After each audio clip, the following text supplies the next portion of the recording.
Hello and welcome to this solo Let's Play with me, the Jonin Monkey. And this time I'll be taking on a classic Nintendo Entertainment System game, Megaman 2. I'm not doing Megaman 1 because it's too hard for me. Anyway,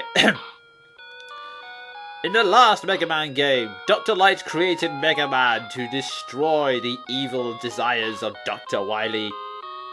Although actually from what I read, Megaman was actually created to be a lab assistant. And then he also created a sister robot, who, now that I think about it, is actually kind of creepy. I mean, am I the only one who's slightly disturbed by the fact he built a housekeeping robot to look like a 12-year-old girl? Anyway, slightly creepy lolicon fetish aside, Dr. Willy was defeated in the last game, so he's now built 8 robots for the sole purpose of taking out Megaman and causing problems. Well, don't worry, ladies, because... and gentlemen, obviously, because Megaman is here! And now we're off to fight the Robot Masters. Yeah, quick explanation for those of you who have never played a Mega Man game before. Basically, there are 8 levels, each of them are a Robot Master, or boss. And, yeah, you have to go through their level first and then fight them at the very end. And each one of them gets a dramatic intro. And the first one taking it on is Metal Man. I'm trying to think of a pun, but I can't think of them. Anyway, controls are... pretty much as basic as you can get. One button is to jump, the other button is to shoot.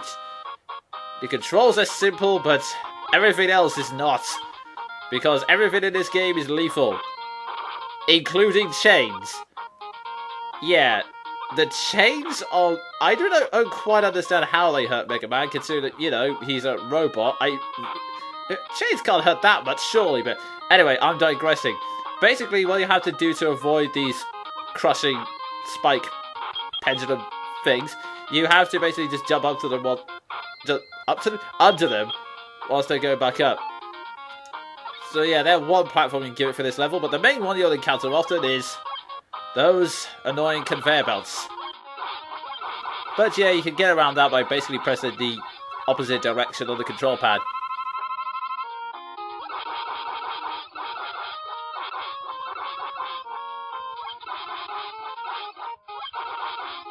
Now these enemies here, they may look terrifying because they're tiny drills that are bursting through the walls and ceiling and flying around and attacking you from all sides! But yeah, they're really not that threatening because they give you an ample time to guess where they're coming from, and yeah, you can just stand back and shoot them from a distance. And actually, one small tip for this game, if there are ever any enemies that are constantly spawning like this, keep shooting them. And the reason for that is, as you see a moment ago, every so often the enemies will drop items, and sometimes they'll drop down extra lives. So yeah, that comes in handy later on. So it often pays to just sit here and do busy work, such as blast them continuously over and over again like this. Just watch out and don't do what I just did there and just stand still even though a drill was coming straight from my head. Yeah.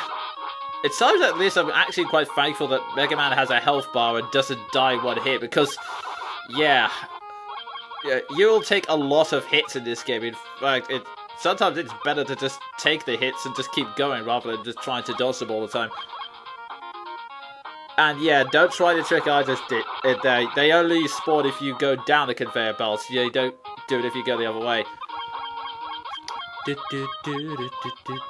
Sorry, I'm really like this music. Anyway, yeah, with that conveyor belt you might want to be careful because you can't really gain any momentum since you're fighting, well, the pull of the conveyor belt, I should say. And yes, I know there's an extra life up there, but I'm not getting it because I don't want to waste time and possibly a life trying to get it. Sometimes with these levels you have to get a certain item in order to reach the extra lives because, well, one interesting thing about this game is that there's no specific level order. It's basically, you can choose which order you complete the levels in. I just chose Metal Man because, yeah, it's the vague easiest one I can do without the additional weapons, and, well, I also really like his weapon. Well, his weapon is kind of one of the most versatile, shall we say, but more on that when we get to it. And, yeah, these clown enemies really aren't that... they are also terrifying, but basically just shoot their balls out of the sky and they'll go down. Wow, that sounded wrong. And then after you shoot some more balls. Seriously, I've got to stop saying that. There are these tin can enemies, but basically just shoot them in the face and they can go down. Ha! You thought you could stop me, but you were wrong. Why? Because I'm Megaman, bitch! I am a super fighting robot! No one can stop me! Oh. That was humiliating. Spit on. Yeah, I figured you didn't really want to see me replay the entire level again, so I just sped this part up and... yeah, I make the jump that time. Oh god, these enemies are incredibly annoying, and this will not be the last you see of them. Basically, they home in on Mega Man while he's on the ground, so you have to jump over them. If you time it too late, well, they suddenly spring up and attack you. But anyway, enough of my annoying gripes with enemies, because when you enter a room like that, you know the boss is next. Metal Man. I've been expecting you! Now taste my Mega Buster! Okay, yeah, basically, his main part of attack is throwing sword blades at you very, very fast and jumping around like he's a ninja. Now, his attack pattern may seem random, but it actually depends on how far away you are from him. Ideally, if you can get to about mid-range, then he'll just repeat the same pattern of throw a blade, jump over, throw a blade, jump over, etc. Unfortunately, it's kind of hard to do it on a conveyor belt since it's constantly pushing you out of range where he can just keep throwing the blades at you. So, yeah, the only other option is to use my Berserker style of just take all the hits and shoot him. Although I had to use an energy tank for that, which... yeah, I'm kind of regretting that now because I have a feeling it's going to haunt me later on. But regardless, now that we've defeated him, we can now get his weapon. Yeah, that's the bonus of defeating the bosses in this game. Now I can throw saw blades at unbelievably fast speeds. Oh, and since there's no save system, I'm just taking a note of the password here, and I had to speed it up just to get it to fit in with the YouTube time. Sorry about that. And I'd like to apologise for the hypercam too, but anyway. Ha! You think you're a hard wood man just because you can beat your chest? The only man who can, well, technically he's not a man, but the only one who can beat his chest and look awesome is Donkey Kong. No one can challenge him! Except maybe King Kong. Actually, I personally believe DK would take on King Kong. I mean, he's taking on guys several times bigger than him before. But anyway, this is Woodman, and as you can see, all the enemies have animal gimmicks to them, such as the bats who home in on you, and these rabbits who you can take out pretty quickly. That is, if there's nothing between you. But more on that later.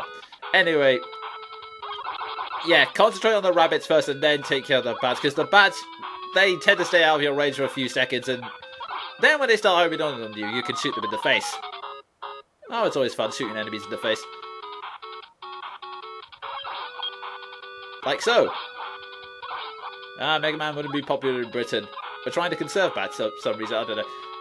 But now it gets tough. Yes, we're now facing a giant mechanical dog thing that breathes fire!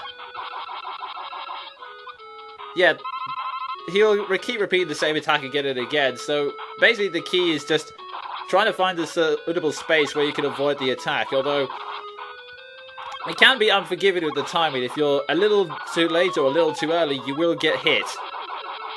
And it takes quite a big chunk of your health. And plus, the space gets smaller and smaller, so you have to keep finding the right time. So yeah, you can see me trying to do a long range attack, but it doesn't work. You will have to avoid that flame somehow. But now we've taken on... Yes! Down he goes! And wait a minute, what the hell was that on his tail? Was that a cannon? Why didn't he use that? Anyway, no time to ponder. We are now leaving this... Actually, what is it? Are we underground now, or are we inside a tree? It's kind of hard to tell from the textures. Or maybe it's the earth. It could be rock, actually. Never mind. Either way, we are now leaving it to take on the... Oh, no, wait. There's still one more screen. Now we're leaving it to take on new enemies. And for this, I will now show you the sub-screen. Yeah. You press start to access that screen, and it's where you can access all of your weapons. And here we have the metal blades, which are a rapid-fire weapon that you can aim in multiple directions with the control pad, which is pretty cool, actually. Unfortunately, I am taking quite a lot of hits here. Yeah, I'm kind of still getting used to the emulator controls and the multiple direction fits, because, believe it or not, during my first playthrough, I didn't realise you could actually direct it. And, oh dear, this is dangerously low now. I better be careful here. I'm sure the enemies won't pose that much of a threat. I mean, what could possibly be taking me on now? Huh. Rabbits. I laugh at your attempts to kill me with homing carrots, rabbits. Huh. And who are we taking on now? Oh, so you're trying to come at me from below, eh, Mr. Rabbit? Well, let's see how you face the might of these metal blades! I will have vengeance!